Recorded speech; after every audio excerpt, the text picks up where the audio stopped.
You mad? I am a little bit annoyed, yeah. You should work on that. Because the Jade that built a multi-million-dollar company when everyone said he shouldn't, that guy had thicker skin. Yeah. You really want to beat this place? Maybe you should sober up and give that guy a call. Welcome, Formerly Faithful. We are back to cover episode 6 of season 3. Before I begin, I want to thank everyone for continuing to like and subscribe and sharing this content. I'm close to 8,500 subscribers. I am, of course, trying to get to 10,000 before the year is out. So I appreciate the support. Continue to share the content if you like it. And we will see if we hit that benchmark. But without further ado, before getting into my review, I want to bring you a special interview I did with David Alpay, aka Jade, discussing everything that went down in episode 6 and where he feels Jade's journey is throughout the remainder of season 3. Perfect. So I was going to mention to you, David, yeah, my time is short, so I'm going to send these questions to you hot and heavy. I kind of wanted to start with Jade being his journey so far. I like the fact that he's being more open with his visions, being more trusting of people. What do you think triggered that with him? Because before, when he had those visions, he didn't want to talk to anybody about it, but now he's getting more open, sharing everything that's going on with him. I think what happens to Tian Shen marks a turning point for Jade. I think that this is his first real loss in the 10. This one really hit personally for him, especially because he had created a bond with Tian Shen. They, with everything that we learn about him and his history and his grandmother and his fears of abandonment, all of it to be replaying again in real time for him, really just kind of something breaks in him, and he realizes, he says to Kenny and to Christy in that little cottage, he's like, I really thought I could solve this. I really thought I could get us out of here. And he feels like he failed. He feels like he let Tian Shen down. The only way to get out of this is going to be together. And I think that's very palpable to him now.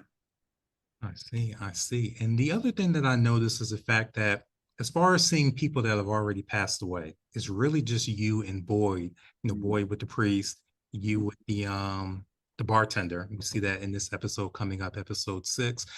When you're reading that, do you think this is internal trauma that just Boyd and Jade are experiencing, or do you think it's the town that's influencing them to have visions?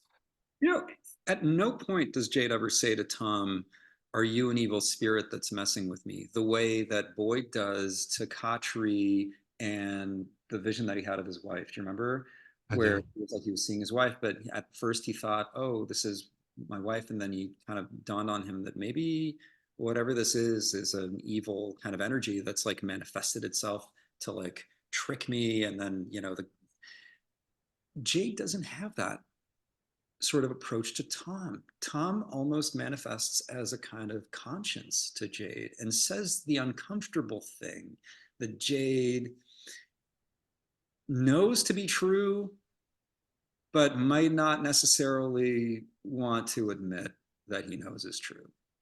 And eventually always comes around to dead Tom is right. It's like, he's absolutely right. That's what I have to do. Great. The weed and the drinking helps to kind of unlock your mind and sort of be able to see things differently. And that's what's needed to solve this. Maybe not. Maybe not. Maybe that's misleading and it's been tricking me. And maybe I need to be sober to figure this out. How terrifying a thought is that? Right. So he goes through that arc, and it's not until Tom shows up and shakes him and says, wake up, man. You're working this hard and you're not solving this problem. That's not the Jade that I know. That's not the Jade you know. The Jade you know took criticism from everybody, and he had grit, he had resolve, he had resilience, and he was able to plow through and solve that problem, whatever that problem was, which, by the way, conveniently, we don't know what it is that Jade invented in the real world. Have you noticed that? I've noticed. Mm-hmm. And But like he wakes up and he realizes that, okay, so we've got to do this other thing. And the only way to get there is by being, totally clean and straight. And it definitely helps him connect with the people around him. Got it. So I got one more question for you, a little bit heavy, but definitely want to hear your thoughts on this. I read a scientific journal recently called The Shaman and Schizophrenia Revisited. And there's a quote in there that made me think immediately about Jade, where one of the people in there states that when the shaman is healing, he is out of his mind, but he is not crazy. And when I look at Jade, he's been all over the place, but there's a method to the madness. Do you feel in season 3 that Jade is kind of starting a hero's journey? Because I started to feel that the last couple episodes, just the way he's been maneuvering through everything. That's very interesting. I read a book called The Spirit Catches You and You Fall. It's about a young girl with epilepsy in Davis, California, and she belongs to the Hmong community. I hope I'm saying that right. I've only ever seen the word written, Hmong. And again, it's about how in that culture at that time, and I think it was like in the early to mid 90s, having epilepsy was sort of regarded as like having the shamanistic privilege. You're out of your mind when you're having that in the throes of epilepsy, but it's like it's a good thing because it means that you're connecting to the other world. The only problem is that it wasn't great for this person who was obviously dealing with all the bad things that happen when you have epilepsy, like grand mal seizures and the brain damage that happens afterwards. So interesting that you would sort of latch onto that. But yeah, does Jade have some, is it neurodivergence? Is it mental illness? Whatever it is that helps him see the world differently is the thing that kind of separates him and gives him a little bit of privilege, but at the same time could be his undoing simultaneously. Is he on a hero's journey? Yes, but I would say that I think it started in season 1. I think it started the minute he saw his friend Toby in the pit, that he realized that he had lost everything and he was on his own. He was without his friend, he was without his money, he was without his technology, he was without his status, and he was without the mirrors of the world reflecting who he was back on himself. That's all gone. And now he's in the void and he has to like find his way back home. Yeah. Well, that's food for thought.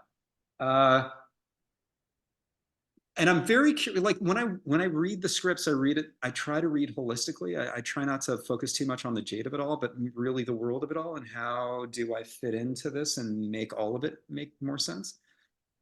But I'm genuinely very curious about where season 4 goes. I don't know if you've seen to the end of season 3, but it's very unexpected. So it'll be interesting to see where they go with it afterwards and how the fans react to it, actually. So you got me excited. I just got the finale yesterday, so I will make sure as soon as I get home to check it out. He just sent it to me like 2 minutes ago. I just checked my emails and saw it's there. So after we're done with this, I'm going to be sitting down and making some popcorn and watching this. Absolutely. Well, David, I thank you for your time. Appreciate you looking me up. I will make sure I get this to you some type of way as soon as I post it. And looking forward to hopefully talking to you again with season 4 or maybe even the finale. Absolutely. I'll see you in season 4 for sure. Appreciate it. Thanks, Hannah. All right. Big thank you to David Alpay for that wonderful interview. I think this is the best interview I did to date. And let's make sure that Jade gets through this season. I think he gave a little hint that Jade is going to make it, but very interested to see where Jade's journey goes throughout the remainder of season 3. But since we talked at length about Jade, let's go into the big revelation. Probably one of the biggest of season 3 was the ending sequence between Tabitha and Jade, where Tabitha reveals that she's had a long-standing dream going back to her childhood about the town, about the Red Rocks, the whole scenario of her looking up and someone grabbing her or startling her and her screaming at the end of the dream.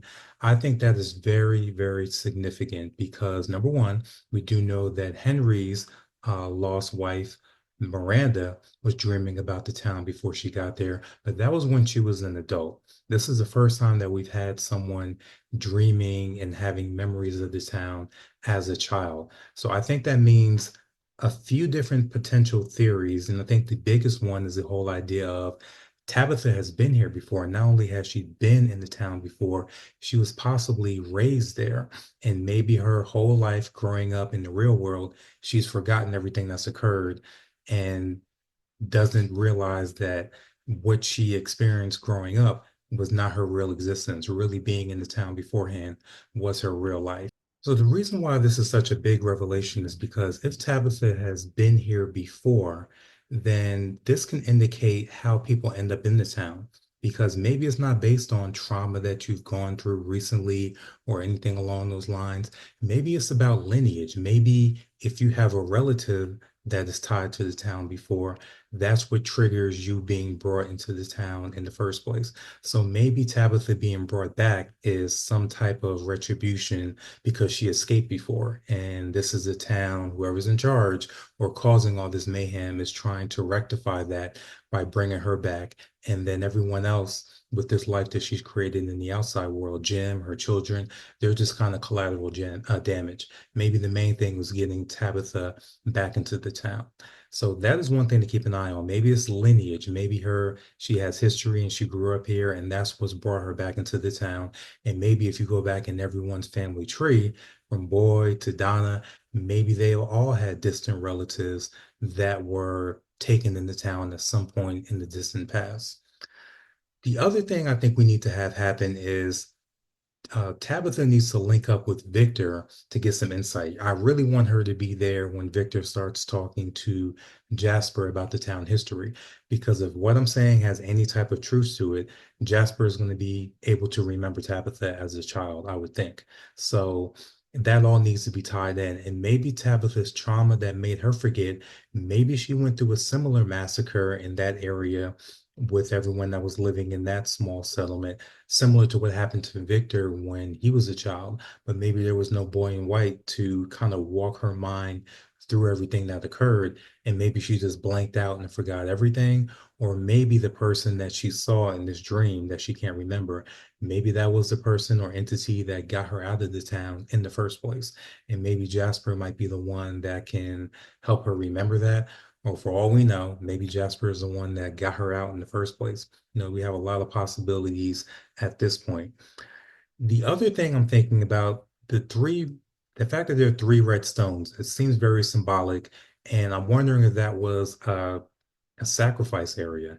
And maybe the young Tabitha was supposed to be sacrificed. Maybe one of the ways that the townspeople kept the night creatures of that time away was by offering a sacrifice, a firstborn or something along those lines every 10, 15, 20 years. And maybe Tabitha was scheduled to be sacrificed, and somebody was in her family, maybe her father, did not want that to happen. And that's why she was brought back after all these years to rectify that. So many possibilities. This is one other scenario that's going through my mind that I was thinking about. And the last thing that I think is very significant and another potential theory is the actual zombie children that she's continuing to see. I think most of us thought that they're children from uh, one of the other settlements that are looking to get their souls released and they're looking to Tabitha for help. But because she was a child that possibly grew up there, maybe these children that she's seeing were her playmates. These were the ghosts of children that she grew up with that didn't make it out. And for some reason, they're wanting to either bring Tabitha back with them or still wanting her to kind of liberate the souls that are still trapped in the town. So I'm not so sure that these are not children that she grew up with when she grew up in the town, if that's what happened. And then that also leads credence to this whole safe word being a kui, that none of us know what that means. Maybe that was a safe word or some type of magical word that she developed with her young friends when she grew up in the town. So many possibilities, and I'm not sure we have enough episodes to get all the details on that. But if she did actually grow up in the town, I feel that's something that we need to find out before season 3 ends. I think we have enough time. This is episode 6. We got 4 more episodes. I really want to find out if I'm on point with that or completely off base. The other big revelation, obviously, is good old Fatima. We know something is growing in her, but it's not a baby because now we've had an ultrasound done and there's no child within her. That has been confirmed. There's nothing in there, but she obviously feels something growing in her and causing her to eat this rotten food. So Ellis, credit to him, he tells Fatima and Muriel and Christy that there's something we need to tell you. A little bit of a cliffhanger, but we know it's going to be about the rotten food thing. And I think that's what's going to put everything in motion that's going to eventually lead to Fatima turning and killing someone in Colony House before she is eventually killed by either Boyd or Ellis. Because the reason why I'm even more confident about that now is because of the rotten food issue. Now there's more people that know. Before it was just uh, Fatima and Tilly who saw her. Now it's Fatima, Tilly, and Ellis. Now you put in Christy and Muriel and also Boyd. It's going to leak to the wrong person at some point, and it's going to cause panic in Colony House. It would be even worse if Dale was still alive, but it's still going to create panic because I'm surprised no one has even mentioned yet possibly the whole idea that you're turning into one of these creatures. Why else would you be eating rotten food? That's going to be brought up by somebody in Colony House. And if it's not done in time, she's going to take one of them with her when she turns. And who is the biggest candidate for that now? I think it has to be Elgin because they've been teasing them being intertwined. And I was telling you before in the previous reviews that I've done, notice anytime there's a scene with Fatima, a scene with Elgin is not far behind. So because of that, I think Elgin is the main candidate to either potentially do something to Fatima or get killed by her when she turns.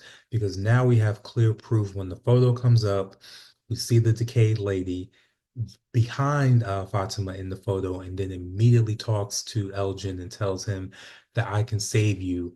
We don't know what else she says to him, but it's something having to do with Fatima. And the look on his face tells me it's something that he's not comfortable sharing with other people. Because I feel like if he was, he would have went immediately to Julie, who he's been talking to about this woman appearing to him, and he would tell her, what's been revealed to me and what does this mean? But I feel like it's something about either killing Fatima or sacrificing her, something along those lines. And here's the other thing that can make things even more tragic. Say the decayed lady is telling Elgin that you need to sacrifice Fatima because she's going to turn. And if he doesn't tell anybody that, they're just going to look at him as if he's going crazy, everyone else in Colony House. So I could see another situation where he abducts her, takes her somewhere, or even tries to kill her in her bed. And then Ellis or Boyd or someone conveniently comes into the room and all they can see is Elgin trying to kill Fatima. So they kill Elgin without knowing the truth about he's doing this to save everybody in Colony House before she turns. So that's another kind of tragic layer to this whole thing I can see happening. I still think it ends in tragedy, but I'm also going to um, go back on the whole idea I had before about the decayed lady possibly being some version of Fatima in the future. I'm pretty confident now that they're separate people, if for no other reason by the fact that she's wearing a kimono, which symbolizes some type of Asian heritage, unlike what we see with Fatima, knowing that she's from the Middle East. So that big difference there takes away from them being the same person. Now, going back to the whole lineage thing I said earlier about possibly, Tabitha having lineage in the town or growing up there, there is a possibility that maybe the decayed lady is a descendant of Fatima, and that's why she's so fascinated with her and wanting Elgin to do things tied into Fatima. Either that, or maybe she just wants Fatima's life force so she can get her features back. That's just, another possibility there. But I don't see anything good coming out of this. I do think Elgin is going to try something with Fatima, and if he succeeds, he kills her and prevents the night creatures from infiltrating Colony House. Or the other situation is they kill Elgin and she turns anyway, and we have even more madness and probably the season finale. That feels like a season finale type of storyline. So something to keep an eye on there with Fatima and Elgin. I feel like they're in a collision course, probably the next episode. I don't see this being delayed any further. So this could be a subplot that extends from episode 7 all the way up to episode 10. We'll just have to see. The other thing that stood out to me is the whole title of this episode being scar tissue. So we know scar tissue comes from when your body is repairing itself from some type of significant injury or disease. The obvious person that has the physical scars and the scar tissue is Randall. You see him being, took his bandages off, his face is scarred up, he's angry, he's resentful at everyone else, acting like business as usual when he's carrying all this trauma that he went through with the night creatures, which he hasn't discussed yet exactly if they said anything to him while they were torturing him. So we have that subplot going on. I still know that he has resentment towards Boyd, but there's something that happened which I think will prevent or possibly delay the whole idea I had of him creating a whole different faction with possibly Acosta the cop and going against Boyd.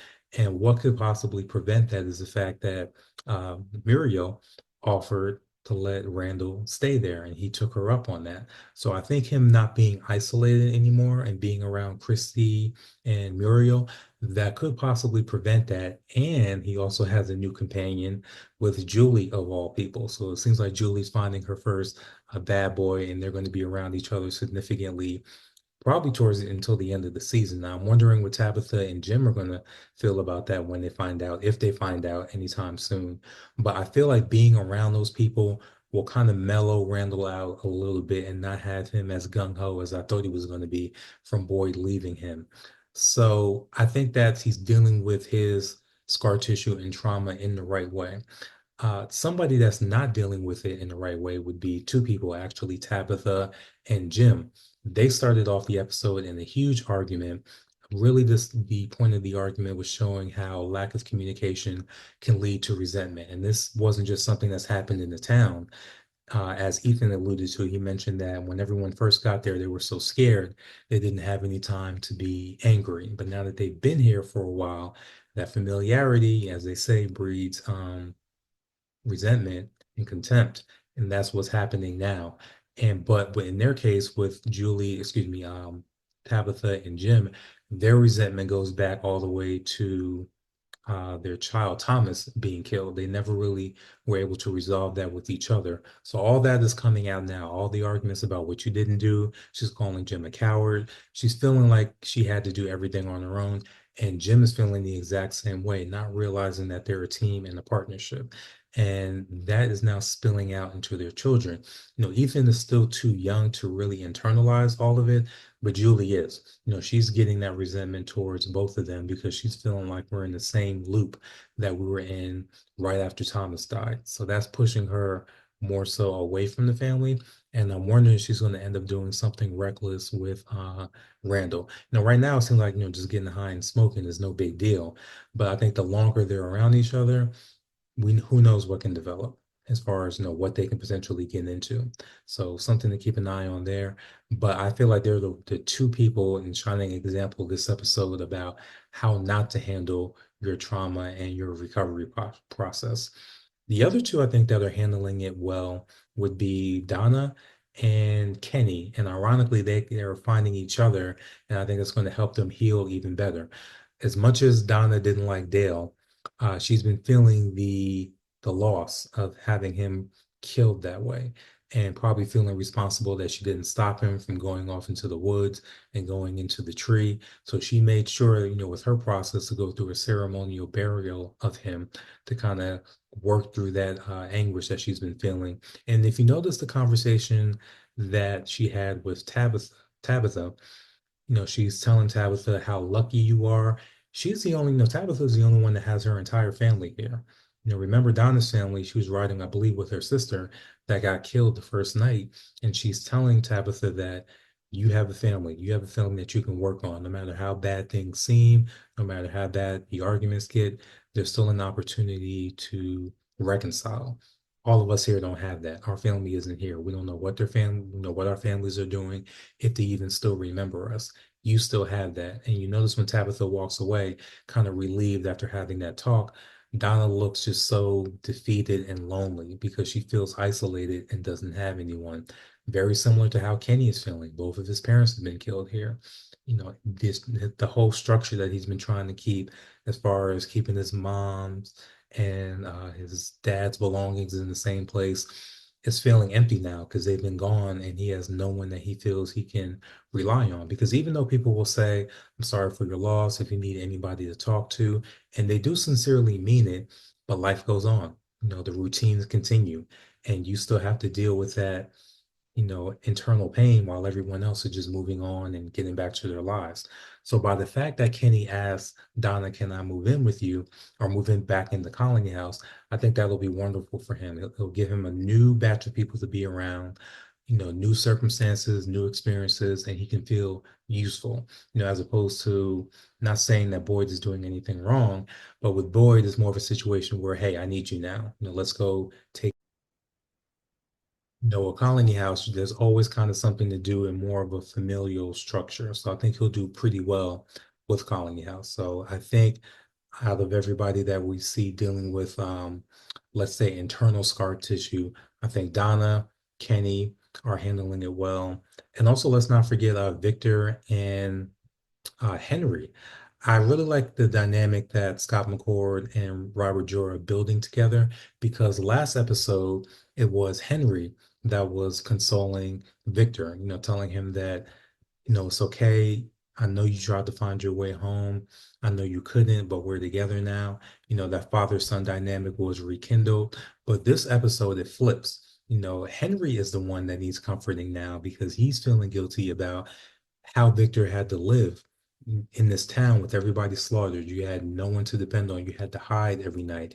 You had to create this whole, world for yourself, within the back of that truck to keep yourself hidden and to try and keep your sanity. And I wasn't here as a father to protect you. And Victor's the one that's telling Henry that it's okay. You're here now. And we also have the ability now to potentially save the town with Jasper. Jasper, I think, is a big thing we're all waiting on. What is it going to be like when Jasper starts speaking again? We've only heard him shriek, once. We haven't heard what his voice sounds like, how much he knows about the town. We just know that, according to Victor, it seems like he knows the whole story from the beginning until the end. And they went into the caves. And when they went into the caves, there's a few points I want to focus on that I think tells us a little bit more about what is going on. The first thing that stood out to me is the night creatures are going deeper into the caves. Now, the question is, why are they doing that? Are they afraid of retaliation? Because, one of them has gotten killed. Remember, Smiley got killed. Are they afraid that the townspeople may retaliate? Or are they afraid of something else out there that may be after them as well? The only thing I can think of would be whatever that is that was walking outside of the abandoned community when Jade, Christy, and Kenny were sleeping over. That might be the one thing that the night creatures are afraid of. So the fact that they're not immediately close in the tunnels makes me wonder what they're afraid of or what they know is coming, where they need to be that far back in the caves. That's number one. Number two was Miranda's stuff being in the caves with Jasper. And the way Jasper was set up, it reminded me of the Tea Party from Alice in Wonderland. So that whole scenario is, are they guarding Jasper? And if they're guarding Jasper, who are they guarding him for? And who is he a bigger threat to? Is he a bigger threat to the night creatures? And that's why they want him uh, captured like that? Or is he an asset to the townspeople by letting them know the history and maybe potentially how to get out of there? And that's why they're guarding him, basically having him jailed like that. So I want to know what Jasper has to say, what he knows about Miranda. If Tabitha was there as a child, it seems like Jasper would know all of that. And I think, obviously he's not just talking because he wasn't talking when they pulled him out of there. It seems like Victor is going to have to do some other type of ritual to get get Jasper to start speaking. So I expect that to be a very ominous scene. And I'm hoping we get that next episode. I'm hoping that's not something they wait until the finale to show us. But those are the big things I'm looking for before we get to the end of season 3. So overall, I thought this was a really good episode. I like the stuff with Jasper going into the tunnels. I feel like they should be going into the tunnels every single episode, because the more they're in there, I feel like that's the more that they can learn about the night creatures. And I feel like, honestly, the more I think about it, that's the place to start an ambush. If that's the only place that they come out of every night, That's where they should be throwing Molotov cocktails. I feel like Kenny had the right idea about burning it.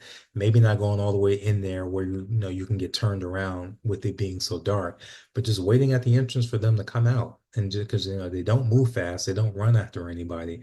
So you could do some damage to them before they, you know, they would get up close on you or corner you. So something to think about and something I hope we see more of before season 3 is out.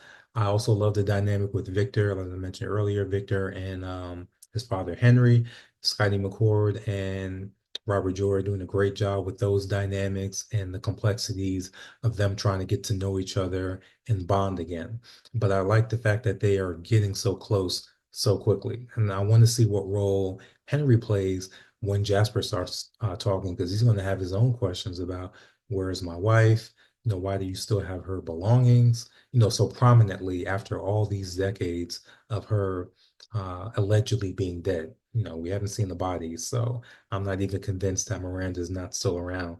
Or maybe Miranda's in charge of everything for all we know. So yeah, I feel like we have to keep all the possibilities open.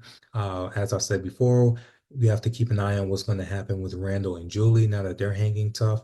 But the big thing is going to be, I feel, for the last 3 episodes, Elgin and Fatima, whatever's going to happen there.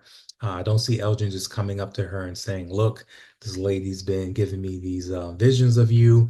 This is what we need to do. I feel like it's going to be something where he's going to appear like a madman and drag her off somewhere or uh, corner her in the room in Colony House and get himself killed, even though he might be in the right, depending on what this entity, the spirit woman, has been telling him.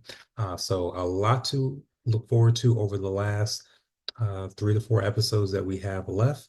I'm very intrigued about where we're going. I don't feel like we've abandoned anything as far as the storyline. So I really hope that they can nail these last few episodes and give us some answers. You know, everybody that I've been speaking to, Scott McCord, David Alpay, and also Ricky He, they've all been alluding to the finale is going to give some answers. So I can't wait till we get there. We got, I think until the end of November is when we'll be at the finale. So just a couple more weeks, and then we can finally, hopefully, get some answers to some of these questions.